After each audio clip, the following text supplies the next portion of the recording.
Bismillahirrahmanirrahim. Assalamualaikum warahmatullahi wabarakatuh.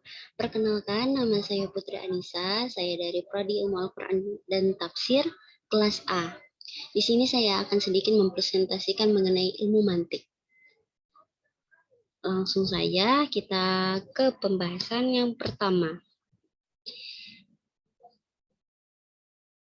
Ilmu mantik pertama kali dirintis oleh Aristoteles dan mulai berkembang di dunia Islam pada masa Bani Umayyah. Lalu, kata istilah ilmu mantik atau logika menurut para ilmuwan. Yang pertama ada Al-Farabi dalam kitabnya Al-Awsat Al-Kabir dengan istilah pengukur akal atau mi'yar al-akal. Nah, lalu ada yang kedua itu Ibnu Sina menyebutnya ilmu alat atau al-im al-ali. Yang ketiga ada Al-Ghazali menyebutnya dengan pengukur ilmu atau mi'yar al-alim, al-ilm. Lalu yang keempat ada Sahrawardi dalam kitabnya Hikmal al-Ishraq menyebutnya dengan istilah kaidah berpikir atau dlawabit al-fiqh. Ada juga Al-Shirazi dalam kitab Al-Lam'at al-Musyrikiyah menyebutnya dengan istilah ilmu timbangan atau al-mizan, ilmu ukur atau aistas, dan alat penemuan atau al-idraki. Nah, menurut banyak kalangan ulama sendiri, mantik adalah cabang pemikiran atau ilmu tentang kaidah-kaidah mencari dalil. Lalu selanjutnya mengenai menurut Salah al-Din al-Safdi yang wafat pada tahun 746 Hijriah. Nah, menurut beliau ada dua metode penerjemahan dalam menerjemahkan logika Aristoteles. Yang pertama, menurut kalangan ulama yang dilakukan ulama pada waktu itu. Nah, yang pertama yaitu penerjemahan dengan cara kata demi kata dari bahasa Yunani ke dalam bahasa Arab.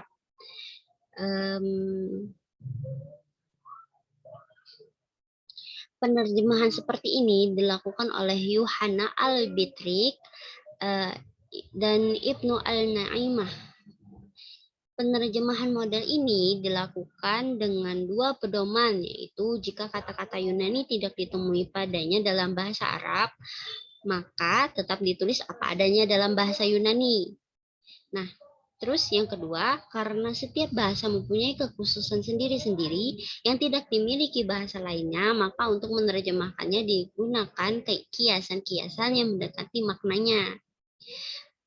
Lalu yang kedua, itu penerjemahan dengan cara memahaminya secara garis besar pada suatu paragraf, kemudian dituangkan ke bahasa Arab sesuai dengan maksud paragraf tersebut.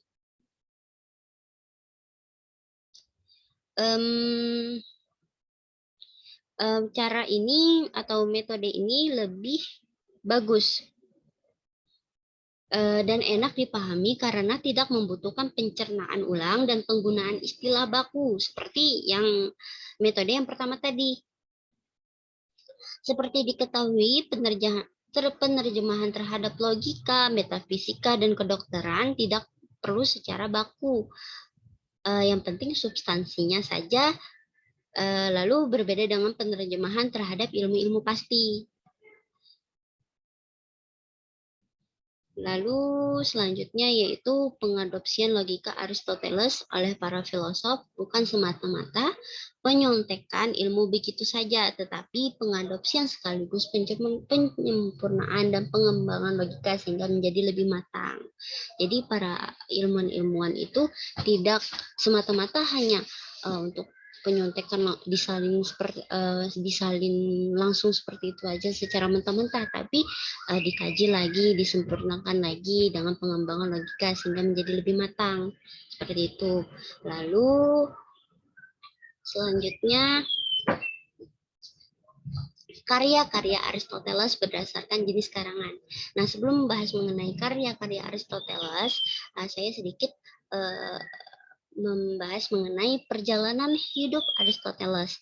Nah, Aristoteles sendiri lahir di kota Stagira, semenanjung Kalkidike di Tracia atau Balkan pada tahun 384 sebelum Masehi dan meninggal di Kalkis pada tahun 322 sebelum Masehi.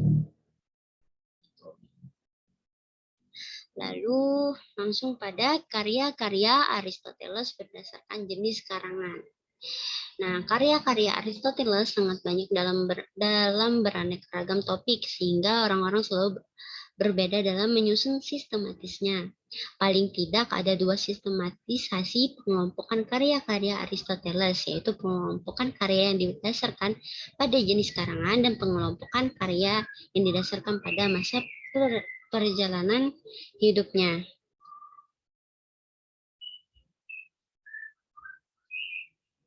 Nah, adapun karya-karya Aristoteles berdasarkan jenis karangan. Yang pertama ada karya-karya populer atau popular writings. Karya ini merupakan karya-karya Aristoteles yang memang dikarang untuk masyarakat umum di luar sekolah atau non-akademis bahasanya. Oleh karenanya bersifat populer dan ringan seperti syair-syair, puisi, roman, dan dialog-dialog. Jumlah karya populer ini menurut Diogenes Laertios yang dikutip Bertens mencapai 19 karya. Namun sayang semua itu tidak terdokumentasi. Di antara karya-karya populer atau popular writings ini, yang terpenting adalah Edemus, terus ada The Protepticus, lalu ada On Philosophy, terus ada On the Good dan On the Ideas. Nah, lalu yang kedua ada dokumen dan catatan ilmiah. Menurut catatan masa purba yang ditemukan, Aristoteles mempunyai lebih dari 200 judul catatan ilmiah, sangat banyak memang karya-karya Aristoteles ini. Kebanyakan karya ini berasal dari periode Aristoteles mengajar di Lyceum. Hampir semua karya ini sudah tidak ada lagi. Yang tersisa diantaranya adalah Historia Animalium mengenai penyelidikan terhadap binatang-binatang dan Athemaion Politeia yang memuat undang-undang dasar dari 158 negara Yunani. Lalu yang ketiga ada karya-karya filsafat dan sains. Untuk karya ini terbagi menjadi 5 bagian. Maaf, terjadi kesalahan pada PPT-nya. Sebenarnya ini ada 5, yang D dan E itu termasuk pada bagian C. Dan 5 bagian ini ada yaitu logika, filsafat alam, terus psikologi, terus ada biologi dan filsafat atau psikologi. Nah,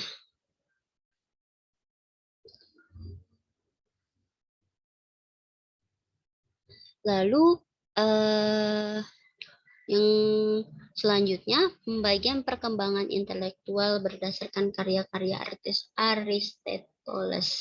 Aristoteles. Ini terbagi menjadi 3 bagian, yaitu yang pertama periode ketika Aristoteles masih bersama gurunya Plato. Nah, pada periode ini karya-karya Aristoteles masih berada dalam bayang-bayang gurunya yaitu Plato. Karangannya banyak yang memperlihatkan dialognya dengan Plato, terkadang mereka berdebat, berselisih paham, namun juga saling melengkapi dan menyempurnakan.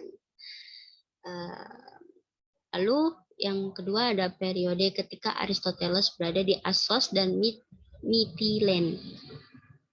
Nah, pada periode ini, pendapat-pendapat Aristoteles mulai menyimpang dari gurunya, yaitu Plato. Ia banyak mengkritik alam ide-ide Plato, namun ia masih mengadopsi pendapat gurunya secara lebih kritis dan selektif.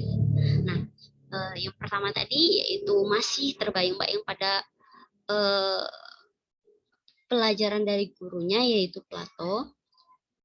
Nah, sedangkan yang periode kedua ini sudah mulai bercampur pada pemikirannya, yaitu pemikiran-pemikirannya mengenai uh, yang lebih kritis dan selektif mengenai pendapat gurunya itu. Nah, sedangkan periode yang ketiga ini Aristoteles berada di sekolah Iseum. Nah, pada periode ini Aristoteles sudah benar-benar lepas dari pengaruh gurunya. Yang kedua tadi kan eh, masih setengah-setengah tuh bahasanya. Sedangkan kalau yang pertama tadi masih sangat terbayang-bayang mengenai dengan gurunya. Sedangkan yang ketiga ini udah benar-benar lepas dari pengaruh gurunya. Nah, pendapat-pendapatnya menunjukkan sosok orisinil yang bertolak belakang dari gurunya, yaitu Plato, terutama dalam hal perhatiannya terhadap alam empirik. Lalu selanjutnya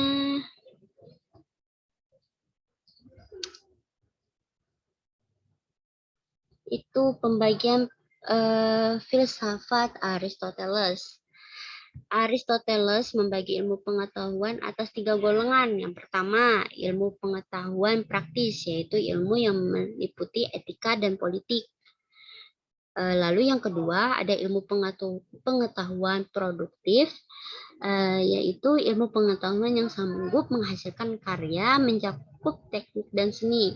Lalu yang ketiga, ada ilmu pengetahuan teoritis, yaitu ilmu yang mencakup 3 bidang, yaitu ada fisika, matematika, dan metafisika. Nah, sedangkan logika menurut Aristoteles bukan suatu ilmu pengetahuan tersendiri, tetapi alat berpikir secara ilmiah yang mendahului ilmu pengetahuan. Tuh. Lalu ajaran-ajaran Aristoteles. Itu ada logika, fisika. Untuk yang fisika, objek fisika Aristoteles hanya mempelajari gerak spontan benda-benda jasmani, seperti diketahui bahwa gerak ada 2 macam, yaitu gerak karena kekerasan seperti batu yang dilemparkan dan gerak spontan menurut kuadrat seperti batu yang jatuh ke bawah. Menurut Aristoteles, gerak spontan ini mempunyai 4 macam gerak. Pertama, gerak substansi, yaitu gerak dari satu substansi menjadi substansi lain, seperti anjing yang mati, yang berarti berubah dari substansi makhluk menjadi substansi bangkai. Kedua, gerak kuantitatif, yaitu perubahan ukuran dari suatu benda seperti pohon kecil menjadi besar. Nah, yang ketiga gerak kualitatif, yaitu gerak transformasi dari suatu benda ke benda lain seperti kertas putih menjadi kuning. Nah, yang keempat, gerak lokal, yaitu perubahan tempat. Lanjut. Psikologi. Aristoteles memulai kuliah tentang psikologi dengan konsep jiwa. Baginya, jiwa merupakan prinsip hidup sehingga segala sesuatu yang hidup memiliki jiwa, baik tumbuhan, binatang maupun manusia. Jiwa dan badan menurut Aristoteles bersubstansikan satu, artinya dua aspek ini mempunyai hubungan satu sama lain sebagai materi dan bentuk. Badan adalah materi dan jiwa adalah bentuknya. Sebagai potensi dan aktus, maka badan berfungsi sebagai potensi dan jiwa sebagai aktus. Berdasarkan ini, maka Aristoteles mendefinisikan aktus pertama karena jiwa adalah aktus yang paling fundamental yang menyebabkan badan hidup, dan semua aktus lain disebut aktus kedua karena didasarkan pada aktus pertama.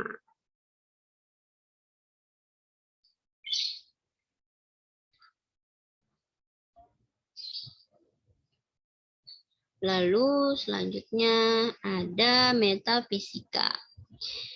Nama metafisika tidak dipakai oleh Aristoteles dalam menjelaskan filsafatnya. Ia malah memakai nama kebijaksanaan atau Sophia sebagai padanan metafisika. Ia juga memakai nama filsafat pertama atau ilmu pengetahuan pertama sebagai nama lain dari metafisika. Kemudian di lain waktu Aristoteles menyebutkan metafisika dengan nama lain pula, yaitu teologia. Namun metafisika ini pertama kali muncul dan digunakan oleh Andronicus dari Rhodes dalam menyebut filsafat pertama Aristoteles. Jadi metafisika ini banyak nama lainnya.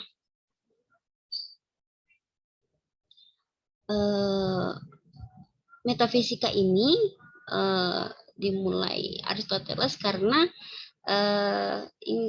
kritik kepada Plato tentang ide-ide atau bentuk. Dalam satu argumen Aristoteles menjelaskan bahwa Plato memperduakan realitas dengan cara berlebihan karena pluralitas benda-benda tidak diartikan dengan menambah ide-ide.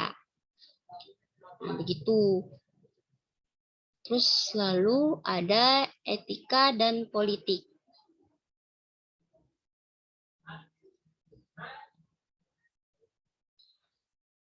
Etika Aristoteles mempertanyakan makna hidup yang baik. Artinya bagaimana manusia hidup mencapai hidup yang baik. Aristoteles menjawab bahwa hidup manusia akan semakin bermutu dan baik ketika berhasil mencapai apa yang menjadi tujuannya, yaitu kebahagiaan. Kebahagiaan secara harfiah berarti mempunyai roh pengawal yang baik, artinya mujur dan beruntung. Lalu menurut Aristoteles bahwa kebahagiaan yang diperoleh dengan mengejar kenikmatan, kekayaan, dan kehormatan bukan merupakan kebahagiaan hakiki. Baginya, manusia menjadi bahagia apabila ia merealisasikan diri secara sempurna dan itu berarti dengan mengaktifkan kekuatan-kekuatan hakikatnya. Lalu,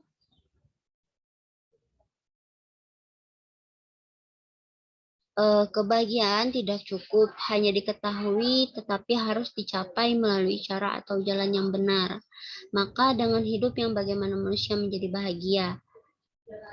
Bagi Aristoteles, manusia akan bahagia atau tidak itu tergantung dari pola hidup yang menjadi pilihannya. Aristoteles membagi pola hidup manusia itu menjadi 3. Yang pertama, hidup mengejar nikmat. Artinya segala perbuatan hanya ditujukan untuk mengejar kenikmatan seperti harta, kehormatan, kedudukan, dan sebagainya. Aristoteles pengejaran nikmat, menurut Aristoteles pengejaran nikmat semacam ini bukan merupakan tujuan hidup manusia, tetapi menjadi tujuan hidupnya binatang. Oleh karenanya hidup seperti ini tidak mungkin membahagiakan, karena mereka terlalu berambisi untuk kehidupan kenikmatan yang harta yang tidak akan habis-habisnya. Kedua, hidup politis, yaitu hidup aktif dengan berpartisipasi dalam kehidupan masyarakat yang merealisasikan semua bagian jiwa manusia termasuk rohani. Tindakan praksis yang terpenting adalah partisipasi dalam kehidupan bersama komunitas. Ya. Kekhasan manusia adalah bahwa ia merupakan makhluk campuran. Dalam dirinya kerohanian dan kejasmanian bercampur, maka wilayah khas penemuan jati diri manusia adalah dunia manusia, yaitu masyarakat. Lalu yang ketiga, hidup kontemplatif sebagai filsuf. Bagi Aristoteles, teoria merupakan tindakan tertinggi manusia, sedangkan berpolitik merupakan profesi tertinggi, yaitu secara aktif melibatkan diri dalam kehidupan komunitas. Namun demikian tidak ada hubungan antara keduanya karena filsuf atau teoria diarahkan kepada realitas yang tidak berubah seperti alam, binatang, dan ilmu pasti. Sedangkan praksis bergerak di alam manusia dan manusia termasuk alam yang berubah. Nah, untuk mencapai kebahagiaan, manusia harus bertindak praksis dan teoria. Lalu selanjutnya slide selanjutnya yaitu mengenai fase-fase masuknya logika Aristoteles ke dunia Islam.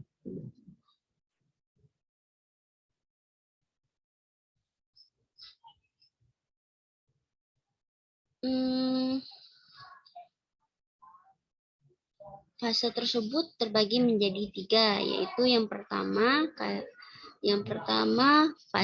masa pengenalan logika Aristoteles. Yang fase kedua adalah masa penerjemahan secara terbuka. Yang ketiga dan seterusnya adalah masa pendalaman dan pengkajian kritis, yaitu masa melahirkan para filsuf seperti Al-Kindi, Al-Farabi, Ibnu Sina, dan Ibnu Rushd. Itu adalah 3 fase masuknya logika Aristoteles ke dunia Islam.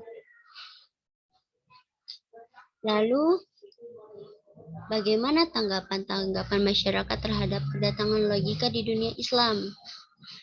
Ada yang pertama ada yang apresiatif dan mengembangkannya lebih jauh dengan cara menafsirkan dan menyempurnakannya. Dan ada juga sebagian lagi menolak dan menganggapnya bid'ah. Pasti ada yang setuju dan ada yang tidak. Lalu yang selanjutnya tanggapan ulama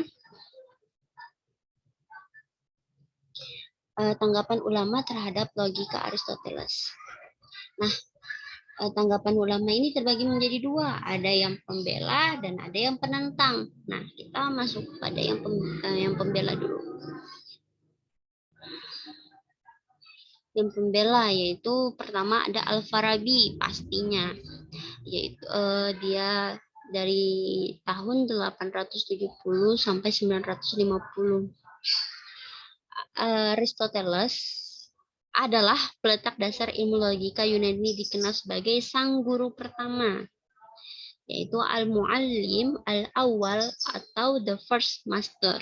Sedangkan Al-Farabi adalah filsuf Islam pertama kali yang digelari dengan sang guru kedua atau Al-Muallim Al-Thani atau the second master. Gelar ini diberikan karena perhatian yang sangat besar terhadap logika serta pemahaman dan komentar-komentarnya yang cerdas terhadap karya-karya logika Aristoteles. Di samping itu, Al-Farabi adalah orang pertama di kalangan umat Islam yang punya perhatian dalam pengklasifikasian ilmu. Nah, Al-Farabi menjadikan logika sebagai alat atau pendahuluan bagi semua ilmu dan dasar bagi seluruh pemikiran. Kedudukan logika dari semua ilmu rasional seperti kedudukan tata bahasa dalam ilmu bahasa. Maka orang tidak dapat mempergunakan logikanya yang baik tanpa ilmu logika, sebagaimana ia tidak dapat berbahasa yang baik tanpa menguasai ilmu tata bahasa. Jadi memang harus benar-benar menggunakan logika dalam mempelajari ilmunya. Nah, Al-Farabi membedakan antara tata bahasa dan logika. Tata bahasa menurutnya hanya berkaitan dengan kata-kata, sedangkan logika berkaitan dengan arti dari kata-kata yang merupakan penjelmaan makna. Jadi logika menurutnya adalah dari kata-kata itu dipahami secara dalam lagi. Atau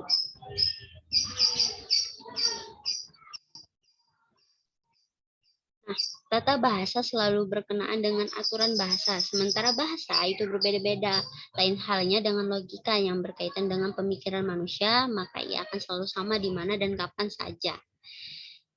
Menurut Al-Farabi, logika memberikan aturan-aturan yang dengannya manusia dapat membedakan yang benar dan yang salah, dan terhindar dari kemungkinan terjatuh pada kekeliruan. Logika bukan saja mengajarkan bagaimana cara berpikir. Jadi menurutnya logika bukan saja mengajarkan bagaimana caranya berpikir, tetapi bagaimana juga seharusnya manusia berpikir. lebih jauh, logika akan menunjukkan bagaimana manusia berpikir melalui proses dan premis sampai kepada konklusi yang pasti.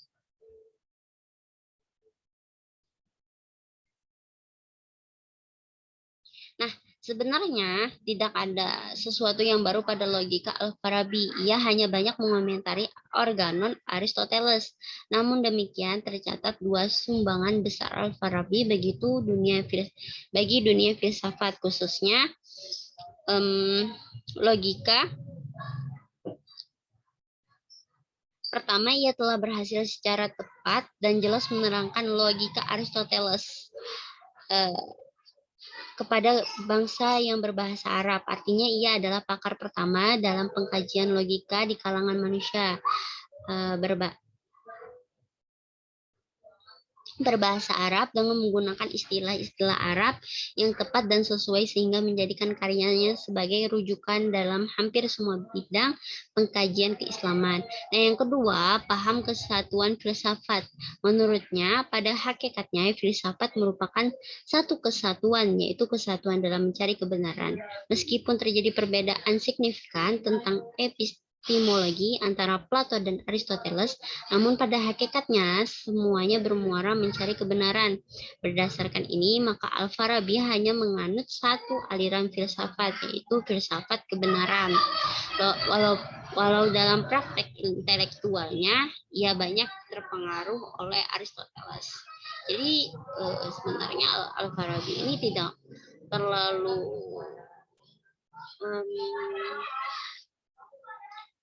mengubah yang dari Aristoteles, tapi banyak mengomentarinya. Oh ini kayak gitu. Terus yang kedua ada Ibnu Sina yang dari 980 hingga 1337 Masehi. Nah, Ibnu Sina adalah seorang yang sangat cerdas dan pintar dalam menulis, maka tidak heran kalau karangannya sangat banyak dan meliputi berbagai disiplin keilmuan, dan salah satunya adalah logika. Sering banget kan kita dengar nama Ibnu Sina, apalagi mengenai tentang kecerdasan dan kepintarannya.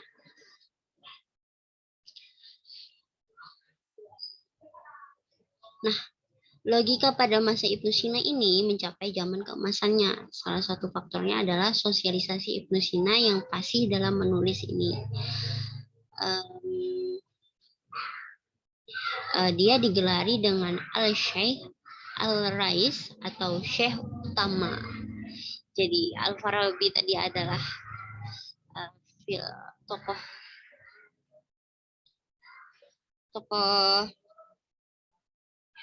filosof Islam pertama, sedangkan Ibnu Sina adalah Syekh Utama.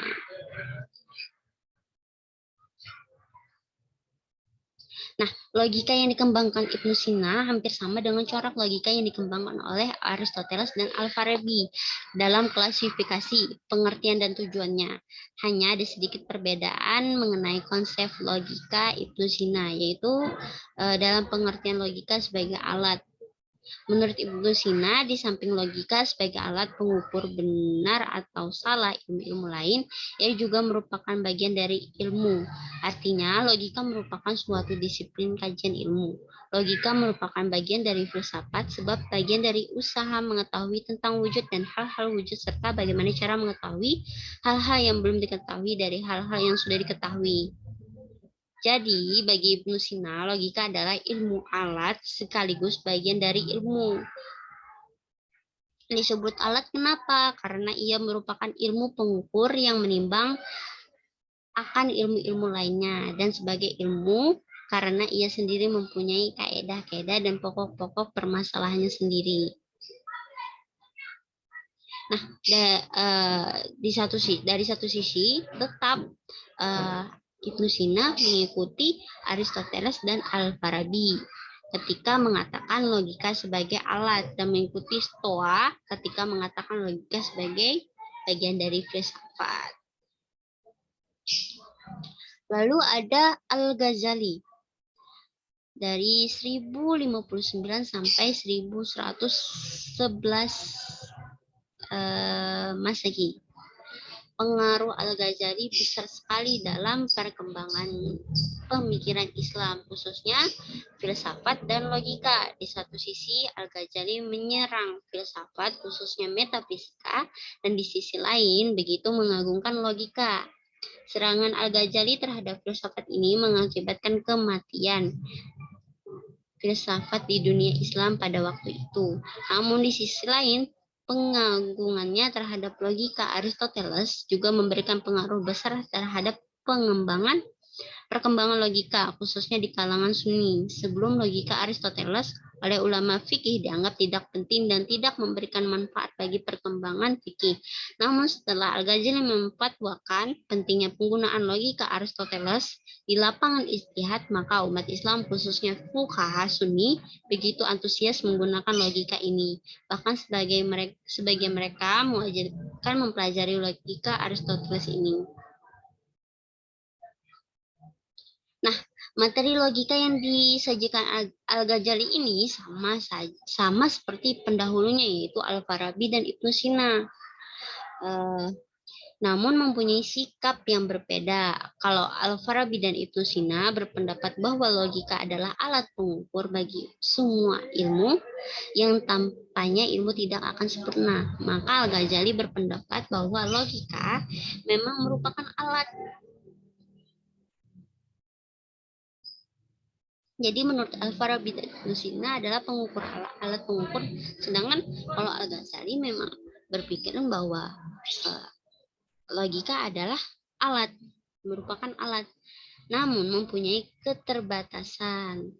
Logika adalah alat penimbang atau neraca bagi sesuatu tertentu, tapi ia tidak dapat dipergunakan untuk menimbang segala sesuatu, terutama dalam persoalan metafisika. Bagi Al-Ghazali, logika merupakan prasyarat yang harus dimiliki setiap ilmuwan dalam bidang apa saja selain metafisika.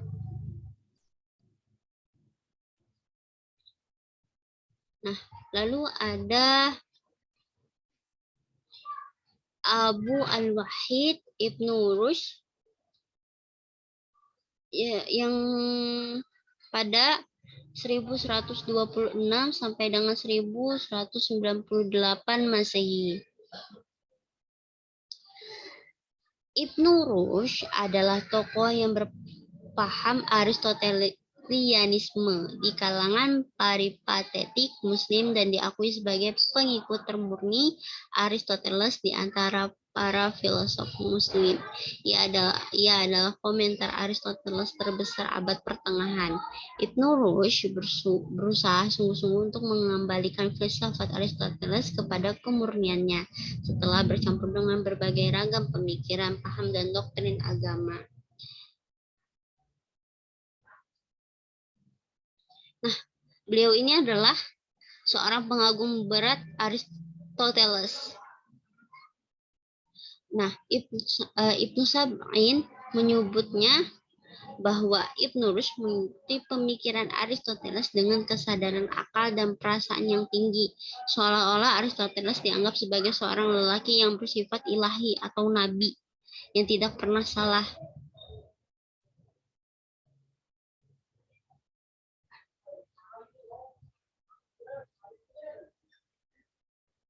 Nah, menurut Ibnu Rushd, seseorang tidak akan memperoleh kebahagiaan tanpa logika Aristoteles.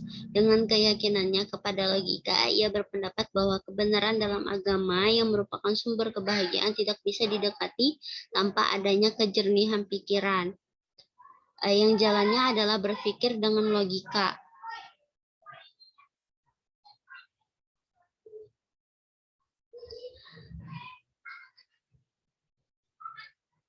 Selanjutnya, logika Aristoteles atau mantik Aristo membudaya di kalangan kaum muslimin, bahkan di berbagai disiplin ilmu pengetahuan Islam seperti kalam, fiqh, dan usul fiqh mempergunakan logika Aristoteles sebagai alat mengembangkan diri. Para ulama waktu itu mempunyai keyakinan kuat bahwa dengan logika Aristoteles ini, disiplin ilmu-ilmu keislaman dapat dikembangkan dan dibentengi secara kokoh dari serangan ideologi-ideologi luar.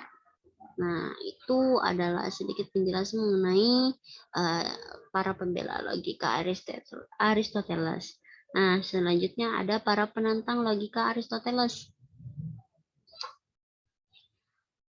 Ini ada Taqi al-Din Ibnu Taimiyah yang wafat 728 Hijriah atau 1328 Masehi. Nah, beliau ini adalah bisa dikatakan sebagai ulama Muslim pertama kali yang mengkritik dan a priori terhadap logika Aristoteles. Beliau menyerang mantik dengan dua karyanya, yaitu kitab Al-Rad ala al-Mantiqiyin atau kitab penolakan terhadap ahli mantik, dan Naqd al-Mantik atau kritik terhadap mantik. Menurutnya, logika Yunani sama sekali tidak dibutuhkan oleh cendekiawan, bahkan bagi orang bodoh sekalipun. Hal ini karena kekuatan akal hanya berfungsi untuk membenarkan dan tunduk kepada nas. Akal hanya menjadi saksi pembenaran penjelasan dalil-dalil Al-Quran, bukan menjadi hakim yang akan mengadili. Oleh karenanya, akal harus diletakkan di belakang nas-nas agama dan tidak boleh berdiri sendiri. Jika terdapat pertentangan antara keduanya, maka kesalahan pada akal dan wajib kembali kepada wahyu. Jadi dia lebih mengedepankan wahyu daripada akal.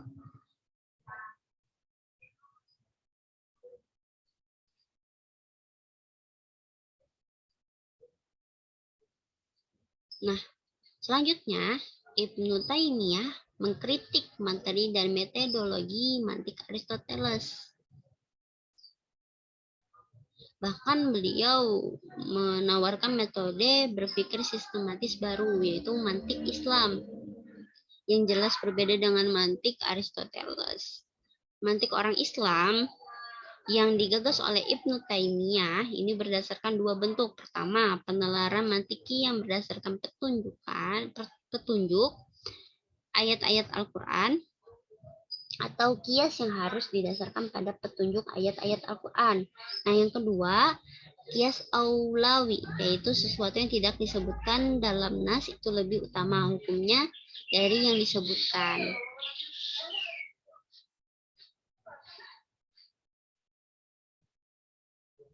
Nah, menurut Aristoteles, wahyu hanyalah satu-satunya sebagai sumber untuk mengetahui hakikat kebenaran.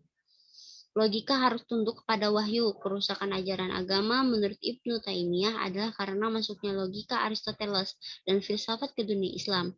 Karena itu, jika Ibnu Taimiyah mempelajari logika dan filsafat, maka tujuannya bukan seperti Al-Ghazali yang secara ikhlas dan sungguh-sungguh ingin mencari kebenaran, tetapi dengan tujuan untuk mengkritik dan menyerangnya dalam usaha untuk menjaga keyakinan yang sudah dianutnya. Lalu ada Ibnu Qayyim al-Jauziyah, wafat tahun 751 Hijriah. Ternyata kritik Ibnu Taimiyah kepada logi Aristoteles membawa pengaruh besar terhadap pergolakan pemikiran Islam. Nah, sebelumnya kan pemikiran mantik Aristoteles itu sangat digandrungi oleh kaum muslimin dan dijadikan alat pengembangan disiplin keilmuannya. Namun setelah adanya kritik materi dan metodologi terhadap logika Aristoteles ini, kaum muslim menjadi berbeda pendapat. Ada yang tetap menggunakan dan mengembangkan logika ini, tetapi ada juga yang mengikuti langkah Ibnu Taimiyah dengan meninggalkan mantik Aristoteles. Salah seorang ulama yang mengikuti jejak Ibnu Taimiyah adalah Ibnu Qayyim al-Jauziyah, yaitu murid dari Ibnu Taimiyah. Nah, Ibnu Qayyim itu tidak mengkritik logika Aristoteles dengan terperinci seperti Ibnu Taimiyah. Ia hanya menyebutkan secara garis besar kelemahan-kelemahan logika dengan memakai pendapat Ibnu Taimiyah yang dijelaskan lebih detail lagi. Nah, menurutnya logika mustahil dapat menjaga dari ketergelinciran pemikiran, sementara kaidah-kaidahnya sendiri mengandung kerancuan. Nah, Ibnu Qayyim mencontohkan kerancuan itu salah satunya dalam konsep kontradiksi-kontradiksi atau paradok-paradok. Nah, lalu Ibnu Qayyim juga membantah bahwa mempelajari logika merupakan kewajiban. Menurutnya itu enggak benar karena terbukti imam mazhab 4 yaitu Hanafi, Maliki, Syafi'i, dan Hambali tidak pernah mempelajari logika, sementara tidak diragukan lagi kecerdasan akalnya mereka. Ini membuktikan bahwa tanpa logika Aristoteles, orang mampu mencapai derajat pintar, cerdas, dan tidak tergelincir pemikirannya. Nah, beliau tidak banyak memberi kontribusi pemikiran orisinil dalam kritikannya terhadap logika Aristoteles. Ia juga tidak memegang kitab khusus yang membantah logika Aristoteles. Ia hanya mengikuti dari gurunya, yaitu mengikuti dan merincikan lagi secara detail apa yang dari gurunya, yaitu Taqi al-Din Ibnu Taimiyah. Lalu ada Al-Wazir Al-San'ani yang wafat pada tahun 840 Hijriah. Al-San'ani sendiri itu mengikuti jalannya Ibnu Taimiyah juga dalam mengkritik logika. Ia mengarang kitab Tarjih Al-Asalib Al-Quran ala Asalib Ayunan, yang menurutnya Al-Quran mempunyai metode tersendiri dalam menyimpulkan sesuatu. Berlainan dengan logika Yunani, bagi Al-San'ani, tata bahasa Al-Quran adalah bahasa Arab fusah, sementara logika Aristoteles dikembangkan dalam bahasa Yunani. Oleh karenanya, keduanya berbeda, sehingga tidak dapat menerapkan logika Aristoteles di dunia Islam yang berbasiskan bahasa Arab, apalagi mengambil kesimpulan dari Al-Quran berdasarkan Aristoteles. Jadi menurutnya nggak mungkin logika Aristoteles dipakai untuk menyimpulkan kesimpulan dari Al-Quran, tidak bisa berdasarkan logika dari Aristoteles. Selain dari perbedaan tata bahasa,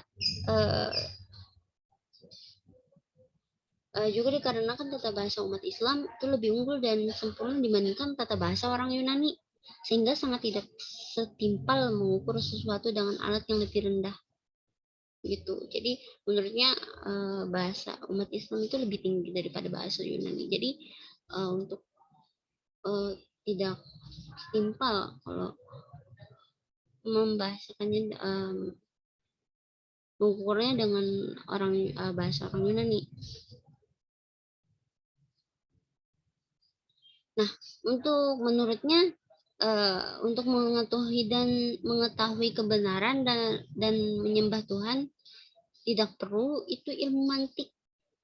Bukankah burung hudhud Nabi Sulaiman yang termasuk bangsa binatang saja mampu mengetahui kebenaran dan mentauhidkan Tuhan, sementara hudhud tidak pernah belajar mantik dan ilmu kalam. Itu kata Al-San'ani. Lebih jauh menurutnya memperdalam filsafat dan logika demi agama dan mentauhidkan Tuhan malah akan menyesatkan, karena agama Islam merupakan agama fitrah yang tidak membutuhkan penalaran falsafi dan logika. Jadi menurutnya tidak perlu itu ilmu mantik. Nah, lalu selanjutnya ada Jalal al-Din al-Saiti yang wafat pada tahun 911 Hijriah.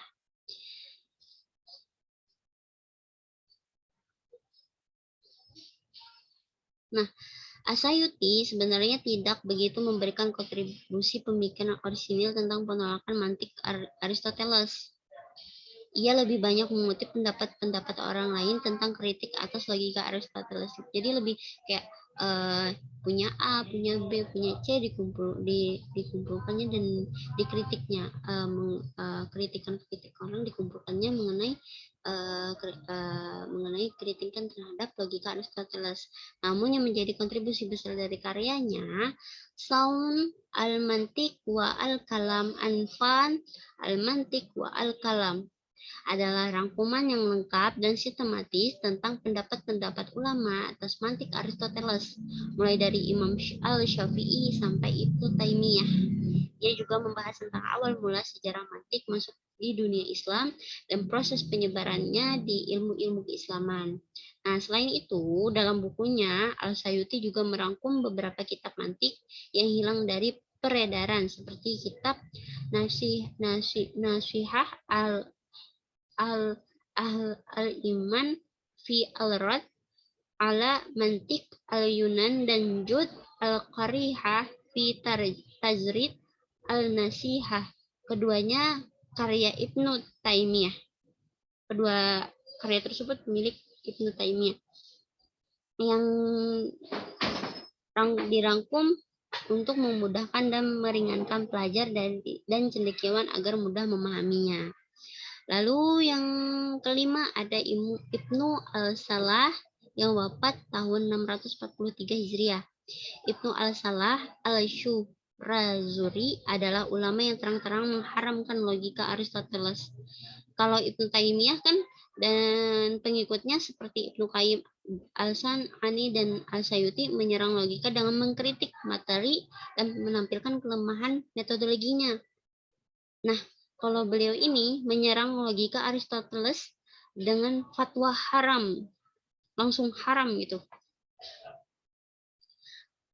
Baginya, filsafat merupakan penyebab kebodohan, kemunduran, kesesatan, dan kekafiran atau zindik, karena akan menyebabkan seseorang buta dalam melihat kesucian syariat. Jadi dia merasa bahwa dengan belajar tentang logika Aristoteles itu membuat kecampur bauran, malah campur aduk, dan akan membuat kesesatan, malah menghilangkan yang murni, kesucian syariat yang memang benar-benar murni gitu.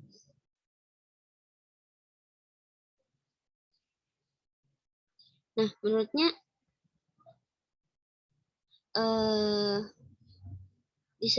logika merupakan jalan dan inti filsafat, maka logika pun menjadi sesat dan harus dijauhi oleh umat Islam. Nah, menurutnya hukum agama itu tidak memerlukan logika dan filsafat. Jadi nggak perlu belajar filsafat dan logika karena tidak akan memberikan manfaat dan hanya akan tertipu oleh setan karena keraguan-raguannya akan agama. Karena kan berpikirnya jadi banyak ini jadi bercampur baur, jadi kehilangan kesucian dari syariat tersebut, tercampur baur gitu loh. Jadi dari setan pun akan membuat kita adanya keraguan-raguan akan agama tuh. Nah, fatwa Ibnu al-Salah tentang haramnya belajar logika ini berkumandang ke seantero Jazirah Arab dan mempengaruhi kaum muslimin, khususnya kalangan Sunni, untuk meninggalkan logika Aristoteles. Nah, yang terakhir ada Abdul al-Wahhab al-Subki. Nah, al-Subki adalah seorang alim yang mengikuti jejak Ibnu al-Salah, yaitu mengharamkan adanya logika Aristoteles. Namun, ia lebih moderat dalam mengambil sikap. Artinya, boleh tidaknya mempelajari logika tergantung pada pribadi setiap orang gitu. Dia tidak akan memaksakan, kamu nggak boleh haram, nggak boleh gitu. Cuma dia akan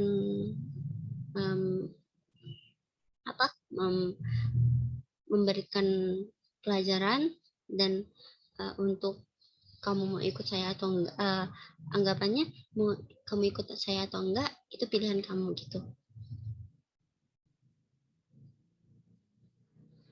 Nah, bagi orang yang telah kuat agama, mantap syariah, dan lurus akidahnya, maka boleh saja mempelajari logika Aristoteles dengan dua syarat.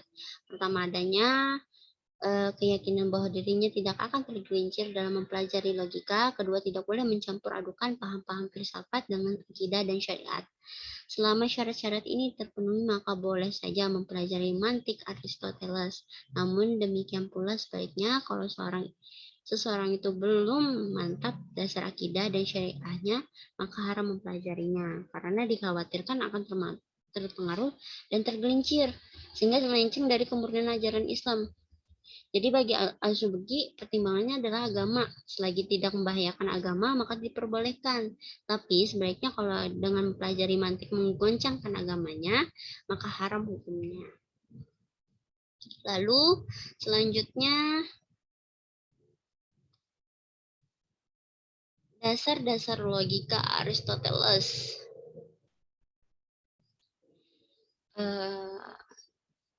Kata logika berasal dari kata Yunani, yaitu logike, yang berhubungan dengan kata benda logos. Secara etimologi berarti perkataan atau sabda sebagai manifestasi dari pikiran manusia. Istilah lain sebagai padanannya adalah mantik. Nah, itu. Jadi logika adalah logike dan berhubungan dengan kata benda logos. Nah, istilah lainnya adalah mantik yang diambil dari kata kerja Arab. Nah, kata yang diambil dari kata kerja Arab, mantik itu diambil dari kata kerja Arab, yaitu nataka, yang berarti berkata atau berucap. Adapun arti logika secara terminologi, menurut George F. Kneller, adalah penyelidikan tentang dasar-dasar dan metode-metode berpikir benar.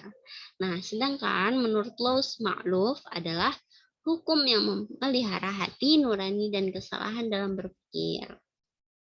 Lalu ada juga dari menurut Burhanuddin Salam, logika adalah ilmu pengetahuan yang merumuskan tentang hukum-hukum, asas-asas, aturan-aturan, atau kaidah-kaidah tentang berpikir yang harus ditaati supaya dapat berpikir tepat dan mencapai kebenaran, atau ilmu pengetahuan yang mempelajari aktivitas akal manusia dipandang dari segi benar atau salah.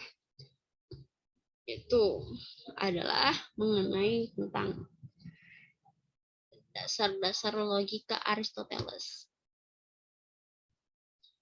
Lalu pemikiran Aristoteles tentang logika teringkas dalam 6 karyanya yang terkenal dengan sebutan organon.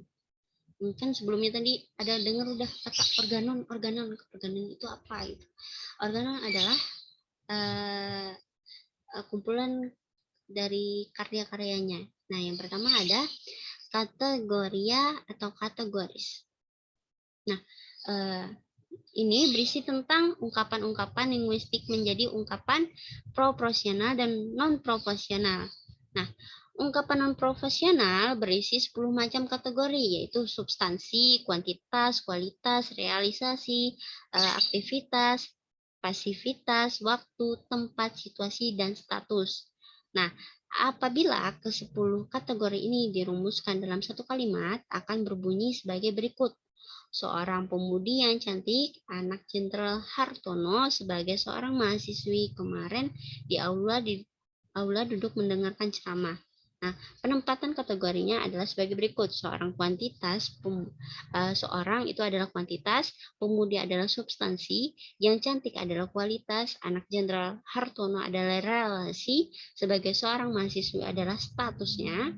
Nah, kemarin adalah waktu, di aula adalah tempatnya, dan duduk adalah situasinya. Nah, mendengarkan adalah aktivitas, ceramah adalah pasivitas. Itu adalah singkatan dari adalah maksud dari substansi itu apa, kuantitas apa contohnya. Lalu ada yang kedua, ada interpretatiae atau on interpretation. Ini merupakan karya yang berisikan keterangan tentang bahasa, yaitu tentang proporsi dan bagian-bagiannya. Terdiri dari 2 jilid dan dalam dunia Islam dikenal dengan nama Pori Armenias. Nah, yang ketiga ada analitika priora atau prior analytics.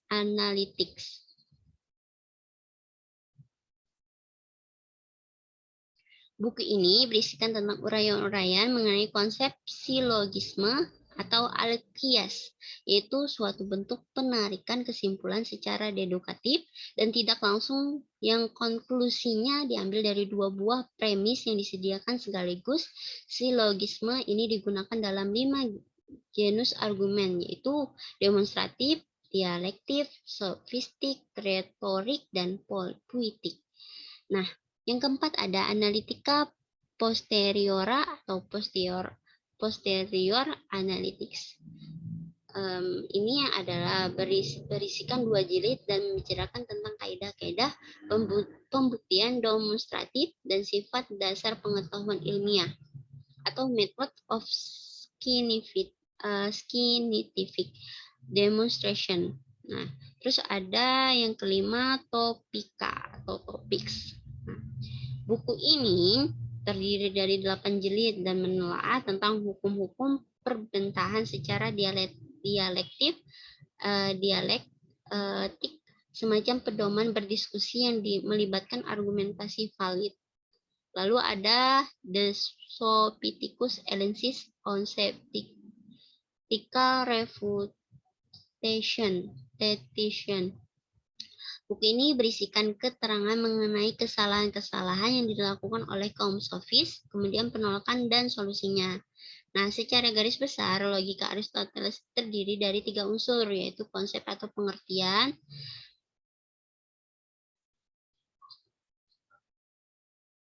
atau tasawur, proposi atau pernyataan, kadliyah, dan silogisme, kias akli. Silogisme inilah sebenarnya yang merupakan pokok utama dan terpenting dalam logika Aristoteles. Namun, untuk sampai kepada silogisme Aristoteles, masyarakat mengetahui posisi terlebih dahulu, dan untuk mengetahui proposisi ia mensyaratkan menguasai konsep terlebih dahulu. Kayak gitu. Jadi untuk presentasi kali ini saya mengucapkan terima kasih dan mohon maaf sebesar-besarnya jika terjadi banyak kesalahan dalam penjelasan maupun hasil PowerPoint saya. Terima kasih. Wassalamualaikum warahmatullahi wabarakatuh.